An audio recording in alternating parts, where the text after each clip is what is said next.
Hello दोस्तों, आप सभी का हमारे चैनल खबर मंथन में स्वागत है। चलिए दोस्तों, झारखंड के दिन भर की महत्वपूर्ण खबरों पर हम नज़र डालते हैं। एक दिन में 12 नए कोरोना पॉजिटिव, इसी के साथ संक्रमितों की संख्या 215। झारखंड में 12 नए कोरोना पॉजिटिव मरीज मिले। इनमें 4 गढ़वा के, 6 हजारीबाग, 1 धनबाद और 1 पूर्वी सिंहभूम का है। स्वास्थ्य विभाग के प्रधान सचिव डॉक्टर नितिन कुलकर्णी ने इसकी पुष्टि की है। इसके साथ ही राज्य में कुल संक्रमितों की संख्या 215 हो गई। बताया गया कि गढ़वा में मिले 4 संक्रमित हाल ही में महाराष्ट्र से लौटे थे। इन्हें सरकारी क्वारंटाइन सेंटर में रखा गया था। 4 संक्रमितों में से 2 मेराल प्रखंड के बाना गांव के रहने वाले हैं, जबकि एक गढ़वा प्रखंड और एक गढ़वा प्रखंड के कोरवाडी का रहने वाला है। हजारीबाग में मिले 3 संक्रमितों में 2 महिलाएं हैं। कटकम सांडी प्रखंड के रहने वाले इन दोनों महिलाओं का प्रसव हजारीबाग मेडिकल कॉलेज में हुआ था, जिसके बाद अब वहां डर का माहौल पूरी तरह से बना हुआ। बिहार झारखंड के 24 मजदूरों की औरैया में मौत हो गई। श्रमिकों के ट्रक से दूसरी ट्रक ने मारी टक्कर, जिसके कारण 24 मजदूरों की मौत हो गई। उत्तर प्रदेश के औरैया में शनिवार सुबह एक दर्दनाक हादसा हुआ। इस भीषण सड़क के हादसे में 24 मजदूरों की मौत हो गई। लॉकडाउन के बीच मजदूर एक ट्रक में सवार होकर वापस अपने घर लौट रहे थे। औरैया के पास इनकी एक दूसरे ट्रक ने टक्कर मारी और जिसके कारण 24 मजदूरों को मौके पर मौत हो गई। इस घटना के बाद घायलों को नज़दीक अस्पताल पहुँचाया गया।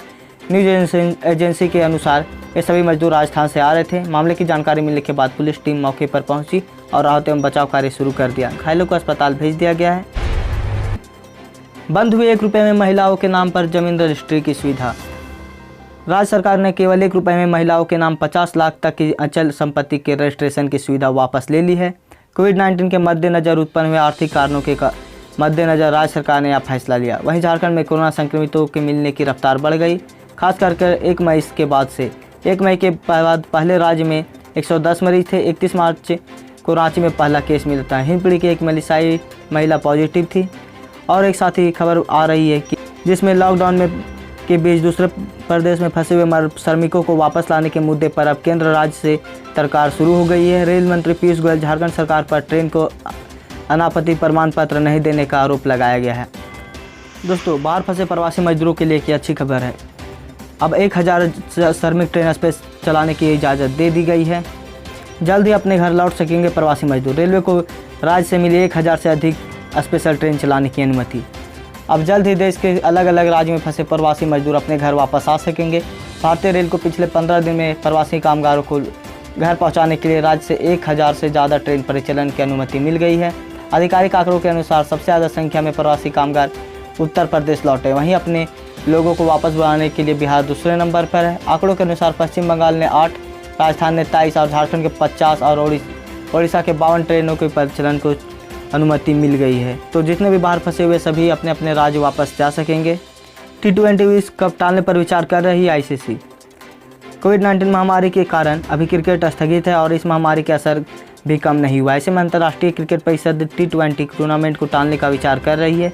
इसे लेकर 28 मई को ICC की बैठक होने वाली है। बोर्ड के एक सदस्य ने इसके बारे में बात करते हुए बताया कि कोरोना वायरस के कारण ICC टूर्नामेंट को रद्द कर सकती है। बोर्ड के सदस्य ने बताया कि वर्ल्ड T20 टालने का प्रस्ताव का क्रिकेट ऑस्ट्रेलिया भी समर्थन कर रहा है। झारखंड पहुंची 44 ट्रेन, अब 56 ट्रेन अभी भी बाकी है। अलग अलग राज्यों में फंसे झारखंड के प्रवासियों को घर लाने के लिए झारखंड के हेमंत सोरेन की सरकार सबसे पहले श्रमिक ट्रेन चलाई थी। पहली श्रमिक ट्रेन तेलंगाना से रांची पहुंची थी। इसके बाद अब तक 44 ट्रेन झारखंड पहुंच चुकी है। अभी 56 ट्रेन झारखंड के लिए अलग अलग राज्यों से चलना बाकी है। 44 ट्रेन में 60,000 से अधिक लोग अलग अलग राज्यों से अपने घर वापस आ चुके हैं। देश भर में 6,85,000 लोगों ने राज्य में वापसी के लिए पोर्टल पर रजिस्ट्रेशन करा रखा है। करीब 45,000 लोग फ़ोन पर सरकार से मदद मांगी। तो अगर आपने भी रजिस्ट्रेशन कराया है तो आप जल्द से जल्द घर वापस आ सकेंगे। लेकिन अगर आपने रजिस्ट्रेशन नहीं कराया है और साथ ही अगर कराया तो सरकार की तरफ से कोई नोटिफिकेशन नहीं आया तो आपको दिक्कत हो सकती है। इसके लिए आप हमें कमेंट करें, आप अपना एड्रेस जहाँ भी हो, हम आपकी मदद करने की कोशिश करेंगे, क्योंकि बिना इन्फॉर्मेशन सरकार आप तक कभी नहीं पहुँच सकती है। दिल्ली से सीख लेते हुए झारखंड में भी टोकन सिस्टम से बिकेगी शराब और करनी होगी ऑनलाइन बुकिंग। तो जल्द से जल्द ऑनलाइन बुकिंग कर ले, इसके लिए हम आगे आपको बता रहे हैं। लॉकडाउन 4.0 में झारखंड सरकार शराब दुकानें को खोलने की छूट देने की तैयारी में है। इसके लिए उत्पाद विभाग ने रूपरेखा बना ली है। सरकार की अनुमति मिलने की टोकन सिस्टम के तहत शराब की बिक्री शुरू हो जाएगी। फिलहाल इसकी ऑनलाइन टेस्टिंग चल रही है। दिल्ली से सीख लेते हुए शराब दुकानों पर भीड़ जमा ना हो, इसके लिए झारखंड में ऑनलाइन बुकिंग की व्यवस्था की जा रही है।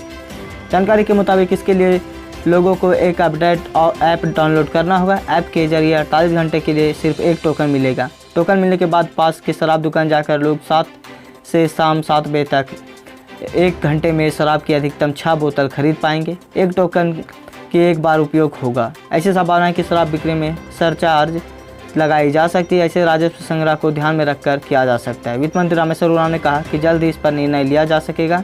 राज्य में 1595 सरकारी शराब दुकानें हैं। इन दुकानों से प्रतिदिन करीब 9 करोड़ रुपए की बिक्री होती थी। 2019-20 में फरवरी तक राज्य सरकार को लक्ष्य के अनुरूप 1600 करोड़ शराब बिक्री से आमदनी हुई थी। राज्य के खुदरा शराब विक्रेता संघ ने सरकार की तैयारी को स्वागत करते हुए अपनी परेशानी से भी सरकार को अवगत कराया है। झारखंड में 21 मई तक बारिश और वज्रपात की संभावना। 20 जून तक आ सकता है मानसून। दक्षिणी पूर्व बंगाल की खाड़ी में चक्रवात बन रहा है। इसको लेकर झारखंड में आसपास के कई राज्यों को अलर्ट किया गया है। रांची मौसम विज्ञान केंद्र के मुताबिक 1-2 दिन में स्थिति ज़्यादा से स्पष्ट हो जाएगी। फिलहाल यह चक्रवात झारखंड से काफ़ी दूर है। वैसे 21 मई तक राज्य में बारिश और वज्रपात की संभावना बनी हुई है। इस दौरान आकाश में बादल छाए रह सकते हैं। मौसम विभाग के अनुसार बंगाल की खाड़ी में निम्न दबाव के बनने से साइक्लोनिक का सर्कुलेशन बन रहा है और यह 16 मई की शाम तक साइक्लोनिक स्टॉर्म में बदल सकता है। इस दौरान हवा की गति तेज हो सकती है। इसके उत्तरी पश्चिमी दिशा में बढ़ने के संकेत हैं। 18-19 मई को इस दिशा फिर उत्तर पूर्वी की ओर हो सकती है। इसमें झारखंड का भी असर पड़ सकता है। साथ ही झारखंड में 20 जून तक मानसून दस्तक दे सकता है। अब रेड जोन के लिए भी बनेगा ई पास। पूर्व में केवल रेड जोन संबंधित जिलों में वाहन लेकर जाने के लिए ई पास जारी किया जा रहा था। जो लोग जाने और आने के लिए आवेदन कर रहे थे उनका आवेदन रिजेक्ट कर दिया जा रहा था। रिमार्क्स में due to red zone not allowed लिखा जा रहा था। इस कारण रांची सहित पूरे झारखंड के कई लोग परेशान हो रहे थे। झारखंड में प्रवेश के लिए साइट में विकल्प चालू किया गया। झारखंड और बंगाल के लिए आवेदन में परेशानी उलझे लोग शीर्षक में अपनी बात कह सकते हैं। जी दोस्तों, अब रेड जोन के लिए भी प्रवेश पत्र यानी ई पास जारी कर दिया गया है, जिसे लेकर सभी लोगों में राहत मिली है। हेमंत सोरेन का केस पर आरोप। प्रवासी श्रमिकों की घर वापसी पर राजनीति कर रही है भाजपा। मुख्यमंत्री हेमंत सोरेन ने कहा कि लाखों प्रवासी श्रमिक पैदल चल रहे हैं, लेकिन केंद्र सरकार के पास उन्हें अपने घर भेजने की कोई व्यवस्था नहीं है। केंद्र सरकार इस मुद्दे पर सिर्फ राजनीति कर रही है। हेमंत सोरेन ने रेल मंत्री पीयूष गोयल की उस टिप्पणी पर अपनी प्रतिक्रिया दी है, जिसमें रेल मंत्री राज्य सरकार पर ट्रेनों के राज्य में प्रवेश के लिए एनओसी नहीं देने का आरोप लगाया है। हेमंत सोरेन ने कहा कि हर चीज़ पर राजनीति करना भाजपा और केंद्र की आदत बन गई है। झारखंड सरकार ने 110 गाड़ियों के लिए एनओसी दी है। लगभग 50 ट्रेन में से अब तक 60,000 से अधिक प्रवासी कामगारों को वापस लाया गया है। हेमंत ने कई बार कहा कि प्रवासी मजदूरों को घर वापस लाने के लिए सरकार हर प्रयास कर रही है। सभी को सकुशल घर वापस लाया जाएगा। यहाँ तक कि मुख्यमंत्री ने यह भी कहा कि जरूरत पड़ी तो प्रवासियों को हवाई जहाज से वापस लाया जाएगा। रेल मंत्री पीयूष गोयल ने कहा कि रेलवे योजना 300 श्रमिक स्पेशल ट्रेन को चलाकर कामगारों को उनके घर पहुँचाने के लिए तैयार है, लेकिन मुझे दुख है कि कुछ राज्यों में पश्चिम बंगाल, राजस्थान, छत्तीसगढ़, झारखंड की सरकारें द्वारा इन ट्रेनों को अनुमति नहीं दी जा रही है, जिससे श्रमिकों को घर से दूर रहने का कष्ट झेलना पड़ रहा है। देवघर में खुलेगा संताल परगना का पहला जांच लैब।